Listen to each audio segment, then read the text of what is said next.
Hello दोस्तों, स्वागत है आपका clear UK CSC Uttarakhand PCS के ऑफिशियल यूट्यूब चैनल पे। आज मैं आपके सामने लेकर आया हूँ वीकली करंट अफेयर्स 1 तारीख से 7 तारीख तक की। इस करंट अफेयर्स में हम बहुत ही सिलेक्टेड इवेंट्स जो रहे हैं हमारे देश में उनको जानेंगे और उनसे जो हमारे काम का इंफॉर्मेशन एग्जामिनेशन के लिए निकलता है उसको एक्सट्रैक्ट करेंगे। चलिए शुरू करते हैं बिना किसी देरी के। पहली करंट अफेयर्स है पीएम युवा योजना। युवा योजना, अगर हम प्रथम दृष्टया देखें तो हमें लगेगा कि ये कोई स्पोर्ट्स की योजना है या फिर ये कोई एंटरप्रेन्योरशिप की योजना है। बेसिकली ये राइटर्स को लेकर योजना है। जी हाँ, ये राइटर्स में एक राइटर्स की भारत में युवाओं को बूस्ट देने के लिए, जिनको किताबें लिखने का शौक़ है, जिनका पैशन है किताबें लिखना, ये उनके लिए स्कीम है। इम्प्लीमेंट कौन कर रहा है? National book trust. अगर आप जानते हैं एनबीटी, नेशनल बुक ट्रस्ट के बारे में ये लिखा हुआ ऊपर, मिनिस्ट्री ऑफ एजुकेशन के अंडर काम करती है। इन्होंने क्या करा, बेसिकली कुछ युवाओं को 50,000 रुपये महीना, कब 6 महीने तक पर ऑथर एक मेंटोरशिप प्रोवाइड कराएंगे, फाइनेंशियल हेल्प प्रोवाइड कराएंगे। एनबीटी जो कि नेशनल बुक ट्रस्ट है, उसके माध्यम से उनका जो भी प्रोजेक्ट है, उनके बुक्स हैं, उसको पब्लिश करवाएंगे, उनको गाइडेंस देंगे इस मार्केट के बारे में, ताकि जिनके अंदर भी राइटर है, जिनके अंदर भी प्रतिभा है, मगर उनके पास फाइनेंस या फिर वो स्किल या वो मेंटोरशिप नहीं है कि वो मार्केट में अपनी बुक लॉन्च कर सकें या फिर अपने आइडियाज़ को एक्सप्रेस कर सकें और बेहतर तरीके से, ये गाइडेंस इस स्कीम के द्वारा गवर्नमेंट इनको प्रोवाइड कराएगी। इससे ज़्यादा इसमें जानने के लिए कुछ खास है नहीं, बस यही है कि स्कॉलरशिप 50,000 रुपये है 6 महीने तक। ठीक है, 6 महीने की अवधि तक है 50,000 रुपये। और जो एक भारत श्रेष्ठ भारत स्कीम है, ये इसके अंतर्गत भी इन्वॉल्व है। चलिए आगे बढ़ते हैं। अगला है हमारा world energy transition outlook. World energy transition outlook जो है, ये Irina, international renewable energy agency है, इनके द्वारा लागू किया जाता है, मतलब ये रिपोर्ट निकाली जाती है। आयरीना की स्थापना 2009 में हुई थी। ठीक है, इन्होंने अपनी वर्ल्ड एनर्जी ट्रांजिशन से आपको समझ में क्या आ रहा है? ट्रांजिशन का मतलब होता है चेंज होना, मतलब कोल से इलेक्ट्रिसिटी, ठीक है, कोल बेस्ड या थर्मल पावर प्लांट से हम ग्रीन एनर्जी की तरफ जाएं, ट्रांजिशन करें, फिर एक शिफ्ट हो। तो ये उसकी रिपोर्ट निकाली है, जिसमें उन्होंने जोर दिया है, जो मेन इसका रिपोर्ट का एस्पेक्ट रहा, कि जितने भी डेवलप्ड नेशन हैं, अब यहाँ पर डेवलप्ड नेशन को मोटा मोटा उन्होंने कैटेगराइज ही कर दिया है, जिसमें उन्होंने जिक्र करा है कि G20 और G7 के जितने भी राष्ट्र हैं, इनको जल्द से जल्द ये लीडरशिप दिखानी चाहिए। G20 और G7 के जो राष्ट्र हैं, इनको मैंने लिख देता हूँ यहाँ पे,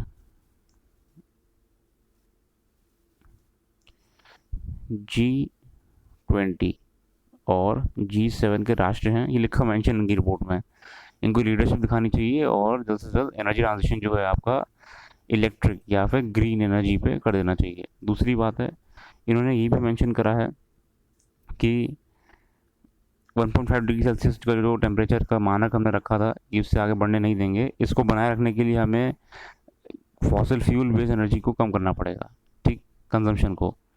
ठीक है, इन्होंने जोर दिया है इलेक्ट्रिफिकेशन के ऊपर, इलेक्ट्रिक व्हीकल्स की प्रोडक्शन के ऊपर, इलेक्ट्रिक व्हीकल्स के यूज़ के ऊपर। ठीक है, और ये भी उन्होंने मेरे रिपोर्ट में मेंशन करा है कि 2030 तक जो रिन्यूएबल एनर्जी बेस्ड सॉल्यूशंस हैं, वो लगभग 14% हिस्सा मेन एनर्जी पूल का हो चुके होंगे, जो भी वर्ल्ड का मेन एनर्जी पूल है। ठीक है, साथ ही साथ ओवरऑल ये, अगर हम बात करें कि इसमें एनर्जी ट्रांजिशन की बात करी गई है। ठीक है, G20 G7 राष्ट्रों से कहा गया है कि आप लीडरशिप दिखाइए, कि बड़े राष्ट्र हैं, आप ग्रीन एनर्जी की तरफ शिफ्ट हो जाइए, कोल बेस्ड और थर्मल बेस्ड एनर्जी से हट के। दूसरी बात है, इन्होंने ग्लोबल वार्मिंग के बढ़ते जो इन्वायरमेंट पे इम्पैक्ट आ रहा है फॉसिल फ्यूल का, उस पर भी जोर दिया है, उसको भी इन्होंने हाईलाइट करा है अपनी रिपोर्ट के अंदर। और ये कहा है कि आज नहीं तो कल हमें ग्रीन एनर्जी, रिन्यूएबल एनर्जी के ऊपर शिफ्ट हमें करना ही पड़ेगा। ठीक, बाकी रिपोर्ट में बहुत लंबी लंबी कहानी लिखी है। अगर हम आपको थोड़ी जानकारी के लिए बताएं कि आयरीना क्या है, आयरीना बेसिकली ये एक रिन्यूएबल एनर्जी की ऑर्गेनाइजेशन है, ठीक। सन 2009 में इसकी स्थापना की गई थी। इसका हेडक्वार्टर कहाँ है? अबू धाबी में है, मज़दार सिटी अबू धाबी में है, ठीक है। यूनाइटेड नेशन जो यूएन है आपका, यूनाइटेड नेशंस की ये एक ऑब्जर्वर बॉडी है। ये बेसिकली एनर्जी और इससे संबंधित तमाम एक्टिविटीज़ को देखते हैं, रिपोर्ट्स पब्लिश करते हैं वगैरह वगैरह, गवर्नमेंट्स की हेल्प करते हैं बेटर डिसीजंस लेने में, एनर्जी रिलेटेड जो है आपका। चलिए आगे बढ़ते हैं। ऑटिज्म डे के बारे में इतना जानना है कि 2 अप्रैल को होता है। कब होता है ये? आपको 2 अप्रैल को होता है, 2 अप्रैल को, ठीक है। दूसरी बात, ऑटिज्म डे, ऑटिज्म क्या है? ये एक नर्वस सिस्टम डिसऑर्डर है जिसमें माइंड सोच नहीं पाती कि आपकी पजल बनी हुई है, पजल। ये यूएन का वो WHO का लोगो है ऑटिज्म के लिए। मतलब कि माइंड सोचता कुछ और है, बोलता कुछ और है और बिहेव कुछ और करवाता है। बच्चे जो डिसीजन नहीं ले पाते हैं बोलने में, क्योंकि नर्वस सिस्टम उनका कम्युनिकेट नहीं कर पाता है, अजीब अजीब इशारे करते हैं और मतलब कहीं ना कहीं माइंड से वो हेल्दी नहीं है, ठीक है। वो ऑटिज्म कहते हैं उसे हम, ठीक है। लगभग ये 2 से 3 साल के बच्चों से ही दिखना शुरू हो जाता है और 18 महीने जब बच्चा हो जाता है तब ये ऑब्जर्व भी हो जाता है डॉक्टर्स को कि ये प्रॉब्लम है, ये एक साइकेट्रिक प्रॉब्लम है। तो इसको अवेयरनेस स्प्रेड करने के लिए इन्होंने वर्ल्ड ऑटिज्म डे का जिक्र जो है 2 अप्रैल को रखा है। इससे तो जाने की ज़रूरत नहीं है बस, ठीक है ना, इतना काफ़ी है इसमें। नर्वस डिसऑर्डर है, कौन सा है? नर्वस डिसऑर्डर है। आगे बढ़ते हैं, एप्सपा के बारे में जानते हैं। एप्सपा के बारे में देखिए, ये बेसिकली नॉर्थ ईस्टर्न स्टेट्स में जो आपके आर्मी को और पावर देने के लिए गवर्नमेंट ने लागू किया था। एप्सपा जो है आपका, एप्सपा बेसिकली अगर हम इसके बारे में ज़्यादा जानना है तो आप ये इंस्टाग्राम पे ब्रावो लीगल एक्सपी नाम से इनका एक लॉ इंस्टाग्राम पेज है, आप इसको फॉलो कर सकते हैं। ये मैंने वहीं से ही लिया है। बहुत शॉर्ट में बताऊं तो ये एक्ट आपका नॉर्थ ईस्ट में जो प्रॉब्लम्स हैं, कॉन्फ्लिक्ट्स हैं, उनको कंट्रोल में रखने के लिए करा है, आर्मी को और पावरफुल करने के लिए करा है। ये लॉर्ड लिनलिथलो साहब के टाइम पे लागू हुआ था। और अभी रिसेंटली करंट अफेयर्स में क्यों था? क्योंकि 3 जगहों पे, कहाँ पे? 3 जगहों पे, नागालैंड, मणिपुर और तीसरी आप बताइए कमेंट सेक्शन में, वहाँ पे ये हटा दिया गया है। क्योंकि आप जानते हैं कि अभी अभी पीस अकॉर्ड साइन हुआ है चीफ मिनिस्टर्स के द्वारा 2 राज्यों के। ये भी आप बताइए कौन से थे? तो एप्सो बेसिकली आपका नॉर्थ ईस्ट में आर्मी को ज़्यादा पावरफुल करने के लिए दिया गया है, और जो कि अभी 3 जगहों से हटा भी दिया गया है। इसमें नागालैंड, मणिपुर 2 जगह हैं, राज्य हैं आपके। बाकी अगर आपको और जानना है इसके बारे में तो ये इंस्टाग्राम पे इनका लिंक मैं दे दूँगा आपको डिस्क्रिप्शन पे, आप जा सकते हैं। बाकी आप हमें फॉलो कर सकते हैं टेलीग्राम पे और इंस्टाग्राम पे। हमारा ये दोनों आईडी आपके सामने हैं। टेलीग्राम पे है क्लियर यूके CSE या फिर UK PCS clear UK CSE, और इंस्टाग्राम पे भी आप जुड़ सकते हैं हमारे साथ। हम ज़्यादातर अपडेट सबसे पहले और जल्दी इंस्टाग्राम पे ही देते हैं, यूट्यूब पे वीडियो बाद में ही आ पाती है। चलिए अब हम बात करते हैं ड्राफ्ट एंटार्क्टिका बिल के बारे में।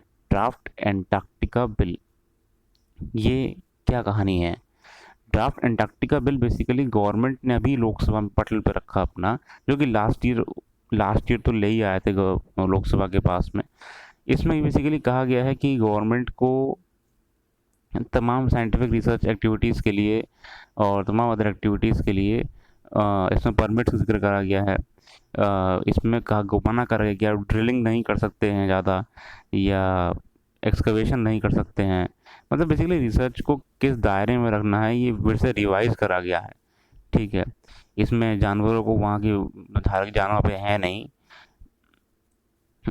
ये लिखा हुआ है कि आप जो जानवर वहाँ पे नहीं है, वहाँ के ही नहीं है, वहाँ पे इनको नहीं ले जा सकते आप। मतलब बायोडाइवर्सिटी को आप चेन को चेंज नहीं कर सकते कि आप जानवर ले जा रहे हैं रिसर्च करने के लिए वहाँ पे, या कुछ और, या फिर कुछ आप साइंटिफिक एक्सपेरिमेंट करने के लिए प्लांट्स ले जा रहे हैं, कुछ और ले जा रहे हैं, तो ये वहाँ की बायोडाइवर्सिटी को अफेक्ट नहीं करना चाहिए, ठीक है। और इसमें एक और ख़ास बात की गई कि टूरिज़्म है, इसको बढ़ाने के लिए इसमें बहुत चीज़ें जिक्र करा गया है। टूरिज़्म बढ़ाने के लिए आपका टूर ऑपरेटर्स के लिए भी इन्होंने बिल में जिक्र करा गया है। तो आपके लिए जानना इतना ज़रूरी है कि ये बेसिकली एंटार्क्टिक ऑपरेशंस को मॉनिटर करने के लिए बिल ये लाया गया है, ठीक है। इसको लाने का कारण एक और था कि अंटार्कटिका की भी जो बर्फ़ है वो पिघल रही है, तो उसको प्रोटेक्ट रखने के लिए बहुत हर राष्ट्र ये निर्णय ले रहा है कि हमें अपने साइंटिफिक एक्सपेडिशन में कम करना पड़ेगा, वहाँ की जो बायोडाइवर्सिटी उसे चेंज नहीं करनी है हमें, ठीक है ना। सब राष्ट्रों ने करा है, हम अकेले नहीं हैं, ठीक है। तो ये आपका इस बिल में बेसिकली टूरिज्म, साइंटिफिक एक्टिविटीज़ को कंट्रोल में रखना, और तीसरी बात बायोडाइवर्सिटी को चेंज नहीं करना है वहाँ का, ये जो उनके 4 मेन मुख्य उद्देश्य हैं बिल के रहे हैं। चलिए अब हम बात करते हैं कि अंटार्कटिका में हमारे ऑपरेशंस कौन से हैं। पहला है दक्षिण गंगोत्री, डीजी। दूसरा है मैत्री, ठीक है। तीसरा है भारती, ठीक है, BH भारती। बाकी एक सागर रिद्धि नाम से भी है। ये मेन है आपके यहाँ पे जो रिसर्च करते हैं, यहाँ रिसर्च होती है आपकी। इसके अलावा एंटार्क्टिकल रिसर्च से रिलेटेड एक जो ऑपरेशंस ऑर्गेनाइजेशन है, national centre for polar ocean research, ठीक है, national centre for polar operation research. ये आपका गोवा बेस्ड है, ठीक है, जो कि यहाँ से मॉनिटरिंग करता है आपकी मैत्री, भारती, तमाम ऑपरेशंस की अंटार्कटिका की, ठीक है। National centre for polar and ocean research ये आपका मिनिस्ट्री ऑफ अर्थ साइंस के अंडर ही आता है, मगर ये बेसिकली ये भी आपकी रिसर्च पे योगदान देता है। सर आने की जरूरत नहीं है आपको, हालांकि यूपीपीसीएस में क्वेश्चन आ चुका है कि कौन से अंटार्कटिका में हमारे ऑपरेशंस या फिर हमारे एक्टिव फैसिलिटीज़ हैं, ठीक है। तो ये आपका हो सकता है इस बार भी कोई परीक्षा में आ जाए कि कौन सी एक्टिविटीज़ हमारी जो हैं आपका, जैसे कि आपको एक हिमाद्री भी है, ये मतलब जाना ज़रूरी है कि हमारे अंटार्कटिका में क्या एक्टिविटी इस समय चल रही हैं। चलिए आगे बढ़ते हैं बिना किसी देरी के। एक रिपोर्ट आई थी एल्डोराडो वेदर वेबसाइट के माध्यम से, जिसमें पता लगा है कि महाराष्ट्र का, ये जो महाराष्ट्र है आपका, इसके बिल्कुल कोने में चंद्रपुर नाम की जगह है, जो कि वर्ल्ड की 3rd हॉटेस्ट सिटी घोषित की गई है, ठीक है। नागपुर भी इसमें जिक्र करा गया था, मगर अभी जो है आपका वर्ल्ड की 3rd हॉटेस्ट चंद्रपुर, जहाँ पर टेम्परेचर 50 पार कर रहा है, 40 प्लस पार कर रहा है हर बार, ये इन्होंने हाईलाइट करा है। तो ये बस इतनी जानना काफ़ी है इसमें कि इन्होंने क्या रिपोर्ट में अपना ज़्यादा कहा, ये तो कहानियाँ अलग ही होती हैं, मगर ये चंद्रपुर, ये करंट अफेयर हो सकता है कि कौन सी जगह 3rd हॉटेस्ट सिटी कही गई है, चंद्रपुर कही गई है, 3rd हॉटेस्ट सिटी है आपकी according to Eldorado weather website, ठीक है। और ये कोई छोटी मोटी देखिए वेबसाइट नहीं है जो इसमें आपको मैं जिक्र कर रहा हूँ, ये इनका नाम है वेदर मेट्रोलॉजिकल एक्टिविटीज़ में। चलिए आगे बढ़ते हैं। अब हम आते हैं हमारे सुप्रीम कोर्ट्स पे या जुडिशरी में। यहाँ पे क्या है, देखिए ये सोर्स इसका ब्रावो लीगल एक्सपी ही है, यहाँ से मैंने लिया है ये, क्योंकि लीगल के इनका बहुत बेहतर पकड़ है करंट अफेयर्स पे। फास्टर और सुपेस, ये आ सकता है आपको एग्जामिनेशन में कि फास्टर और सुपेस क्या है, या फिर अगर आप मेंस लिख रहे हैं उत्तराखंड पीसीएस का, तो उसमें क्वेश्चन आ सकता है कि जुडिशरी में रिफॉर्म्स कैसे लाए गए हैं। तो फास्टर और सुपेस 2 इलेक्ट्रॉनिक या फिर टेक्नोलॉजिकल रिफॉर्म जो लाए गए हैं जुडिशरी में। इसमें फास्टर क्या है, ये रियल टाइम है, मतलब कि फास्टर के माध्यम से कोर्ट के जो ऑर्डर हैं वो बहुत तेज़ी से डिजिटली जेल में या कोई भी गवर्नमेंट के ऑफिस में भेज दिए जाएंगे। जैसे मान लीजिए कोर्ट ने फैसला दिया आपका कि आपकी ज़मीन रिलीज़ कर दी जाए, तुरंत फास्टर के माध्यम से ऑर्डर आपका मेल हो जाएगा जिलाधिकारी को, ठीक है। ये सिक्योर्ड लाइन है, पूरी एक सिक्योर्ड लाइन है। फास्टर, मान लीजिए कि कोर्ट का ऑर्डर आ गया है कि एक व्यक्ति है उसे बेल मिल जाए, उसके वो बेगुनाह है, तो तुरंत फास्टर के माध्यम से ये तुरंत जेल के पास मेल चला जाएगा, तुरंत उसी उसी वक्त कि ये और के कागज़ हैं, ये ऑफिशियल नोटिस है, इनको रिलीज़ कर दिया जाए। दिक्कत क्या आ रही थी कि जब पहले हमारे पुराने तरीके थे, कन्वेंशनल तरीके, उनमें थे धीमे थे, कि ऑर्डर्स पहुंचने में देरी होती थी, जिससे कहीं ना कहीं इवन 2-2 महीने तक डिले होता था, 2-2 महीने तक डिले कि ऑर्डर आए हैं, वेरीफाई नहीं हुए, ये नहीं हुआ। तो इसलिए हमारा अब रियल टाइम होगा, डिजिटली पूरा। इसको पढ़ने के लिए आप इनको रेफर कर सकते हैं, इनके ब्लॉग को। आगे बढ़ते हैं। सुपास, सुपास भी ये आपका सुप्रीम कोर्ट का है। अच्छा फ़र्क देखिए, फास्टर है आपका करंट जो सीजीआई हैं आपका एन वी रमन्ना, इन्होंने लॉन्च करा है, और सुपास आपका जो बोबडे साहब थे उन्होंने लॉन्च करा है। ये CGI कौन से नंबर के हैं? ये 48 नंबर के हैं। कौन से नंबर के हैं? 48 नंबर के हैं CGI एन वी रमन्ना साहब। और जो सुपास है, ये आपका एक आर्टिफिशियल इंटेलिजेंस बेस्ड पोर्टल है, जो जज का मतलब जजेस को अगर कोई केस में हेल्प चाहिए तो मान लीजिए इसमें वो टाइप करेंगे लैंड केसेस, तो जो सुपास है ये जितने भी लैंड केसेस रहे हैं आपके करंट केस से संबंधित या उसके आसपास, ठीक है, या मान लीजिए जज टाइप करेगा कि hit and run by truck, तो उसमें वो सारे केस की समरी दिखा देगा। इससे क्या होगा, करीब 3 लाख 4 लाख केस, 10,000 20,000 केस की समरी आपको ही दिखा देगा कि इतने केसेस में डिसीजन ये लिया गया था, तो उससे जज को हेल्प मिलेगी। तो मात्र कीवर्ड, देखिए ये सिर्फ जजेस के लिए है, मात्र कीवर्ड टाइप कर देने से जजेस को एक पूरी पूरी समरी हजारों केसेस की मिल जाएगी आपकी इस सुपास के माध्यम से। तो ये आपका जुडिशरी में टेक्नोलॉजिकल रिफॉर्म्स आप मेंस में, इवन जो आपका यूके पीसीएस का मेंस आप लिखेंगे, आप मेंशन कर सकते हैं कैसे टेक्नोलॉजी। ऐसे एक और चीज़, जस्टिस क्लॉक नाम से एक नई स्कीम लागू की गई है गुजरात हाई कोर्ट में। जस्टिस क्लॉक बेसिकली क्या है, जस्टिस क्लॉक एक बाहर बड़ा बड़ा स्क्रीन कोर्ट के बाहर लगा दिया है, बड़ा सा स्क्रीन कोर्ट के बाहर, उसमें लिखता रहेगा कि कितने केस आज चालू हैं, कितने कवर हो गए, कितने बचे हैं। तो इससे क्या है कि एक कोर्ट स्टाफ में या फिर कोर्ट में या लोगों में वो पता रहेगा कि अपडेट क्या चल रहा है इस समय कोर्ट का। ठीक है ना, आगे बढ़ते हैं। जस्टिस क्लॉक का अगर आपको बताऊँ कि एक बड़ी सी क्लॉक, जैसे कहते हैं एल सी, एक बार मार्केट में LCD टीवी लगी होती है, इतनी बड़ी टीवी कोर्ट के बाहर लगी हुई है, इसमें यहाँ लिखा होता है कि टोटल केस कितने हैं, अभी कितने रनिंग पे हैं, कितने पेंडिंग हैं। तो जस्टिस क्लॉक की गुजरात में इस समय लगाई गई है पहली, और इसमें आपके जस्टिस चंद्रचूड़ साहब ने भी इसे इनाग्रेट करा था।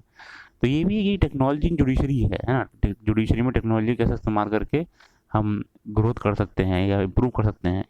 ये आपका मेंस के लिए बहुत काम में आएगा। मेंस में जैसे आपकी आयरीना वाली रिपोर्ट जो है एनर्जी ट्रांजिशन वाली, ये आपकी इन्वायरमेंट में काम आ सकती है। मेंस में आपका कि कैसे हम कौन की ट्रांजिशन हो रहा है, देश ट्रांजिशन कर रहे हैं ग्रीन एनर्जी की तरफ, रिन्यूएबल एनर्जी की तरफ। आगे बढ़ते हैं। आज के लिए इतना ही है, बाकी करंट अफेयर्स रेगुलर रहा करेंगी हमारे यूट्यूब चैनल पे। मेरी आपसे रिक्वेस्ट है कि प्लीज़ शेयर करिए अपने फ्रेंड्स में और जुड़े रहिए हमारे साथ। इंस्टाग्राम पे फॉलो कर सकते हैं आप। अब ये सफ़र लंबा है, ये चैनल आपके साथ है तैयारी में, चाहे मेंस हो या प्रीलिम्स हो या इंटरव्यू हो। करंट अफेयर्स के लिए कहीं जाने की ज़रूरत नहीं है, बहुत सिलेक्टेड करंट अफेयर्स जो कि एग्जामिनेशन में काम आएगी, जो मेंस में काम आएगी, वो हम आपको यहाँ पे देंगे। जुड़े रहने के लिए धन्यवाद। Thank you.